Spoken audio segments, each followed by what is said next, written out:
Shri M Rahmatullah 6 minute. Sir, ഞാൻ ഈ ധനാഭ്യർത്ഥന ബില്ലുകളെ അനുകൂലിക്കുകയാണ്. നമ്മുടെ നാട്ടിൽ പൊതുവെ പറയാറുണ്ട്, രോഗിയുടെ ആരോഗ്യം നോക്കിയിട്ടേ ചികിത്സ നിശ്ചയിക്കാവൂ എന്ന് പറയാറുണ്ട്.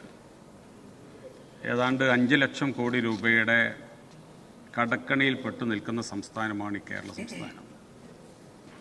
ആ സംസ്ഥാനത്ത് പുതുക്കിയ ബഡ്ജറ്റ് നിർദ്ദേശങ്ങളെന്ന് പറയുന്നത് ഒരു നയാ പൈസയുടെ ബാധ്യത കേരളത്തിലെ ജനങ്ങളുടെ മേൽ അടിച്ചേൽപ്പിക്കാത്ത ബഡ്ജറ്റാണ് എന്നുള്ളത് തന്നെയാണ് ഈ സർക്കാരിൻ്റെ ആദ്യത്തെ വിസ്മയം എന്നിവിടെ സൂചിപ്പിക്കാൻ ഞാൻ ആഗ്രഹിക്കുന്നു. സാർ, നമുക്കറിയാം, കേരളം 10 കൊല്ലക്കാലം നേരിട്ട ദുരന്തവും ദുരിതവുമൊക്കെ നമ്മൾ നേരിട്ട് അനുഭവിച്ചവരാണ്. അതുകൊണ്ട് തന്നെയാണ് ബഹുമാനപ്പെട്ട മുഖ്യമന്ത്രി പറഞ്ഞത്, ഒരു പുതിയ യുഗപ്പിറവിയിലേക്ക് കേരളം UDF സർക്കാരിൻ്റെ നേതൃത്വത്തിൽ പ്രവേശിക്കുമെന്ന കാര്യം ഉറപ്പാണ്. പ്രതിപക്ഷത്തിൻ്റെ ഏറ്റവും വലിയ വിമർശനമെന്ന് പറയുന്നത്, ഞാൻ കഴിഞ്ഞ ദിവസവും ഒരു പ്രതിപക്ഷ നേതാവ്, ഈ പ്രതിപക്ഷ നേതാവില്ല, പ്രതിപക്ഷത്തിരിക്കുന്ന ഒരു നേതാവ് സംസാരിക്കുന്നത് കേട്ടു.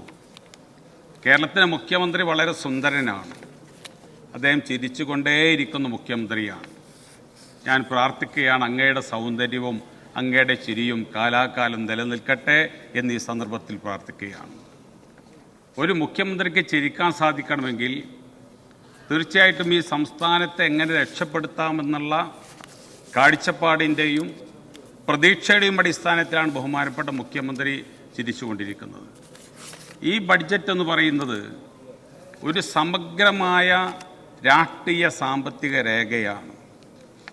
കേരളത്തിൻ്റെ രാഷ്ട്രീയ സാഹചര്യങ്ങൾ, കേരളത്തിൻ്റെ സാമ്പത്തികമായ അവസ്ഥ, ഇതെല്ലാം പരിശോധിച്ചുകൊണ്ട് ജനങ്ങളുടെ മേൽ ഒരു ഭാരവും അടിച്ചേൽപ്പിക്കാതെ നമ്മുടെ ഖജനാവ് എങ്ങനെ നിറക്കാമെന്നതിൻ്റെ നിരവധി നിർദ്ദേശങ്ങളാണ് ഈ ബഡ്ജറ്റിൽ മുന്നോട്ട് വച്ചിരിക്കുന്നത്.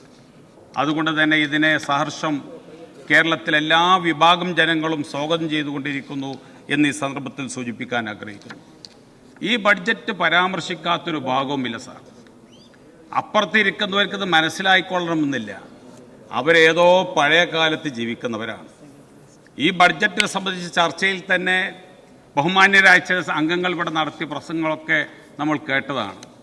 ഞാൻ അപ്പോഴൊക്കെ ചിന്തിച്ചൊരു കാര്യം, ഇതെല്ലാം മറിഞ്ഞിട്ടും എന്തുകൊണ്ടാണ് ലോകത്തിൽ ഒരു കമ്മ്യൂണിസ്റ്റ് രാജ്യവും ഇന്ന് നിലനിൽക്കാത്തത് എന്ന് ഞാൻ വളരെ സങ്കടത്തോടു കൂടി ആലോചിച്ചതാണ്.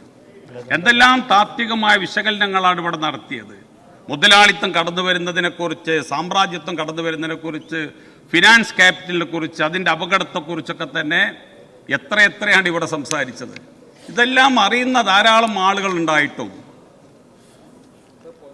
പോയിന്റ് ഓഫ് ഓർഡർ ലോകത്ത് നിലനിൽക്കുന്നില്ല എന്നുള്ളത് തെറ്റാണ്. 5 രാജ്യങ്ങൾ നിലനിൽപ്പുണ്ട്, ചൈന അടക്കം. അത് തിരുത്തണം, അത്രയേ ഉള്ളൂ. അത് തിരുത്തണം, ഓർഡറിലല്ല. സർ, ഞാൻ എൻ്റെ വ്യക്തിപരമായ വിയോജിപ്പ് രേഖപ്പെടുത്തുകയാണ്. ഈ പറഞ്ഞ രാജ്യങ്ങളൊക്കെ കമ്മ്യൂണിസ്റ്റ് എന്ന പേരിൽ അറിയപ്പെടുന്ന രാജ്യങ്ങൾ ലോകത്ത് പലതുമുണ്ട് എന്ന് ഞാനും അംഗീകരിക്കുന്നു. അതിൻ്റെ വിശദാംശങ്ങളെക്കുറിച്ചാണ് ഇനി പറയേണ്ടത്. അതിൻ്റെ വിശദാംശങ്ങളെക്കുറിച്ചുള്ള എൻ്റെ നിലപാട് ഞാൻ ആവർത്തിച്ച് വ്യക്തമാക്കുന്നു എന്ന് മാത്രമേ ഞാൻ പറയുന്നുള്ളൂ. ഞാനല്ല തർക്കത്തിലേക്ക് ഇപ്പോൾ ബഹുമാന്യനായിട്ടുള്ള അദ്ദേഹത്തോട് വരുന്നില്ല. ഞാൻ സൂചിപ്പിച്ചു വന്നത്, ഇതെല്ലാം അറിഞ്ഞിട്ടും പരാജയങ്ങൾ ഏറ്റുവാങ്ങിക്കൊണ്ടിരിക്കുകയാണ്. ഇവിടെ തന്നെ എന്തെല്ലാം കാര്യങ്ങൾ പറഞ്ഞു. നേരത്തെ സൂചിപ്പിച്ചല്ലോ, 3 തെരഞ്ഞെടുപ്പുകൾ തുടർച്ചയായി പരാജയപ്പെട്ടപ്പോൾ ഈ പ്രത്യയശാസ്ത്രമായ വിശകലനങ്ങളൊന്നും ഓർമ്മ വരാത്തവരാണ് എൻ്റെ സുഹൃത്തുക്കൾ എന്ന് മാത്രമാണ് ഈ സന്ദർഭത്തിൽ സൂചിപ്പിക്കുന്നത്. ഇവിടെ 2 കാര്യങ്ങൾ കൂടി പറഞ്ഞ് അവസാനിപ്പിക്കട്ടെ. ഒന്ന്, ഈ ബഡ്ജറ്റിൽ ഞാൻ പ്രതിദാനം ചെയ്യുന്ന മഞ്ചേരി നിയോജകമണ്ഡലത്തെക്കുറിച്ച് ധാരാളം കാര്യങ്ങൾ ഇവിടെ സൂചിപ്പിച്ചിട്ടുണ്ട്.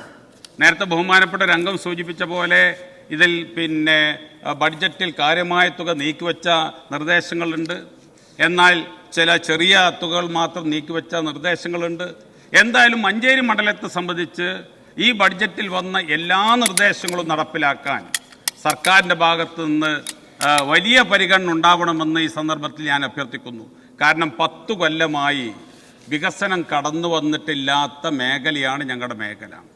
വല്ലാത്തൊരു അവഗണന നേരിട്ട ജില്ലയാണ് മലപ്പുറം ജില്ല. വല്ലാത്തൊരു അവഗണന നേരിട്ട മണ്ഡലമാണ് ഞങ്ങളുടെ മണ്ഡലം. അതുകൊണ്ട് തന്നെ ഇതിൽ പറഞ്ഞ എല്ലാ നിർദ്ദേശങ്ങളും ഞാനത് എണ്ണി പറഞ്ഞ് സമയം കളയുന്നില്ല. ആ എല്ലാ നിർദ്ദേശങ്ങളും നടപ്പിലാക്കാനുള്ള നല്ല ശ്രമങ്ങൾ ഉണ്ടാവണമെന്ന് ഞാൻ ആവശ്യപ്പെടുകയാണ്. ഒറ്റക്കാര്യം കൂടി പറഞ്ഞ് അവസാനിപ്പിക്കട്ടെ സർ. തൊഴിൽ മേഖലയെക്കുറിച്ച് ഈ ബഡ്ജറ്റിൽ കാര്യമായി പറഞ്ഞിട്ടുണ്ട്. ഇവിടെ തൊഴിലുറപ്പ് പദ്ധതിക്കൊന്നും നീക്കിവെച്ചില്ല എന്നർത്ഥത്തിൽ സൂചിപ്പിച്ചല്ലോ. ഇതിൽ 1400 കോടി രൂപ ഈ സർക്കാർ നീക്കിവെച്ചിട്ടുണ്ട്. കേന്ദ്ര ഗവൺമെന്റിനെ കുറിച്ച് ഒന്നും പറഞ്ഞിട്ടില്ല എന്നും ചിലർ സൂചിപ്പിച്ചു. നമ്മുടെ തൊഴിൽ അതല്ലല്ലോ സർ. കേന്ദ്രം തരാത്തതിനെ കുറിച്ച് പറയണം, കേന്ദ്രത്തോട് ആവശ്യപ്പെടേണ്ടത് ആവശ്യപ്പെടണം, കിട്ടേണ്ടത് ചോദിച്ചു വാങ്ങണം. ആ കാര്യങ്ങളെല്ലാം പറഞ്ഞിട്ടാണ് പറഞ്ഞത് തൊഴിലുറപ്പ് പദ്ധതിയെ തകിടം മറിക്കാൻ കേന്ദ്ര ഗവൺമെന്റ് ശ്രമിച്ചുകൊണ്ടിരിക്കുന്നു. അവിടെ 1400 കോടി രൂപ അതിനെ നിലനിർത്താൻ വേണ്ടി സർക്കാർ നീക്കിവെക്കുന്നു എന്ന് പറഞ്ഞു. അതുപോലെ മറ്റ് ധാരാളം മേഖലകളുണ്ട്. ഇവിടെ പലരും പറഞ്ഞു നിർമ്മാണ തൊഴിൽ മേഖല തകർന്നുകൊണ്ടിരിക്കുകയാണ്. ആ ക്ഷേമനിധി, കർഷക തൊഴിലാളി ക്ഷേമ പദ്ധതി അത് തകർന്നുകൊണ്ടിരിക്കുകയാണ്. അങ്ങനെ ഒട്ടേറെ ക്ഷേമ പദ്ധതികളുണ്ട്. അതിനൊന്നും നിലനിൽക്കാൻ സാധിക്കില്ല സാർ. അതുകൊണ്ട് ഒരു കാര്യം കൂടി കൂട്ടിച്ചേർത്ത് പറയട്ടെ, ഈ ബഡ്ജറ്റിൽ എവിടെയോ ഒരു വിട്ടുപോയൊരു കാര്യമായി എനിക്ക് തോന്നിയത് ഹാൻഡ്ബീവ് മേഖലയെക്കുറിച്ച് കാര്യമായ പരാമർശങ്ങളൊന്നും വന്നിട്ടില്ല. ബഹുമാനപ്പെട്ട മുഖ്യമന്ത്രിയുടെ ശ്രദ്ധയിൽ ആ കാര്യങ്ങൾ ഉണ്ടാവണം. മഞ്ചേരിയിൽ നേരത്തെ സൂചിപ്പിച്ച വികസന പ്രവർത്തനത്തിന്റെ ആ കാഴ്ചപ്പാട്, ഈ ബഡ്ജറ്റിൽ ഉന്നയിച്ചിട്ടുള്ള കാഴ്ചപ്പാട്, അത് പൂർണ്ണമായി നടപ്പിലാക്കി കിട്ടുന്നതിൽ സർക്കാരിന്റെ പൂർണ്ണമായ പിന്തുണയുണ്ടാകണം എന്ന് മാത്രം അഭ്യർത്ഥിച്ചുകൊണ്ട് ഒരിക്കൽ കൂടി ധനാഭ്യർത്ഥനകളെ ബില്ലുകളെ അനുകൂലിച്ചുകൊണ്ട് ഞാൻ എൻ്റെ വാക്കുകൾ അവസാനിപ്പിക്കുന്നു.